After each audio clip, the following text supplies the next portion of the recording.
Hey you guys, I wanted to know why is my laptop doing this? Because I took it apart one day and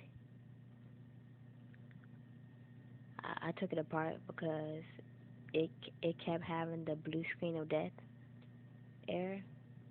So I took it apart and put it back together. And I unloosed some plugs on it. And then I put it back together and I tried turning it on and it didn't turn on. It like just the light lit up but like it wanted to turn on but didn't turn on.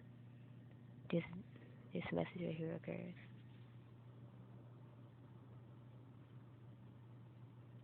And see like the on button, but nothing on the screen. And then it just turns off.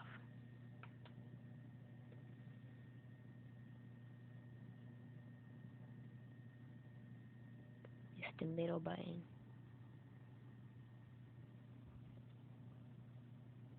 See? It just turns off. So if anyone can help me, anyone who's good with computers, this is a Dell Latitude D610. If anyone can help me fix this problem, comment below.